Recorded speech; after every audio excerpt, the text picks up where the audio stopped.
News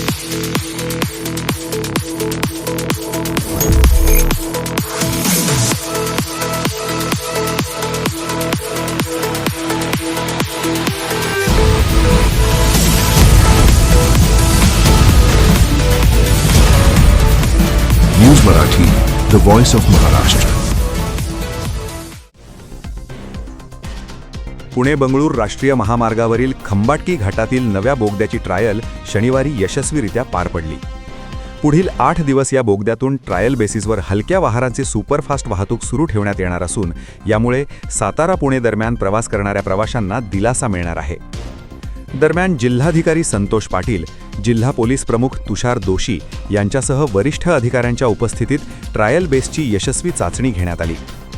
या trial दरम्यान महामार्ग प्राधिकरणाचे प्रादेशिक अधिकारी ए श्रीवास्तव, पुणे विभागीय अधिस्वीकृती समितीचे अध्यक्ष, भूमिपुत्र व दैनिक पुढारीचे निवासी संपादक हरीश पाटणे, महामार्ग प्राधिकरणाचे प्रकल्प संचालक संजय कदम, राष्ट्रीय राजमार्ग प्राधिकरणाचे सहाय्यक सल्लागार मनोज वाडेकर, रोहन यादव, सत्यजित निंबाळकर, भुईंज पोलीस ठाण्याचे सहाय्यक पोलीस निरीक्षक पृथ्वीराज ताटे, खंडाळा पोलीस ठाण्याचे सहाय्यक पोलीस निरीक्षक शेळके, वाहतूक विभागाचे सहाय्यक पोलीस निरीक्षक वंजारी यांच्यासह महामार्ग प्राधिकरणाचे अधिकारी व वेळे आणि हरिपूरचे नागरिक उपस्थित होते.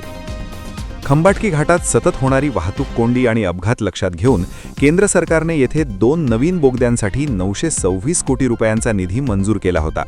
या प्रकल्पाचे काम आता अंतिम टप्प्यात आले असून वेळे गावापासून हरिपूर ते खंडाळा दरम्यान 6.3 किलोमीटर लांबीचा नवीन रस्ता विकसित करण्यात येत आहे. या मार्गावर 2 स्वतंत्र बोगदे तयार करण्यात येणार असून त्यापैकी एका बोगद्याची ट्रायल शनिवारी घेण्यात आली. सध्या या महामार्गावरून दररोज सुमारे 55,000 वाहने प्रवास करतात. गेल्या 2 दशकांत अवजड वाहनांची संख्या वाढल्याने वाहतूक कोंडी, वाहन बिघाड आणि अपघातांच्या घटनांमध्ये वाढ झाली होती. जुना एकेरी बोगदा आणि घाट रस्ता अपुरा पडू लागल्याने नव्या बोगद्यांची आवश्यकता निर्माण झाली होती. या नवीन बोगद्यामुळे साताऱ्याहून पुण्याकडे जाताना लागणारे एस वळण तसेच पुण्याहून साताऱ्याकडे येताना येणारा सुमारे 5 ते 6 किलोमीटरचा घाटमार्ग बायपास होणार आहे.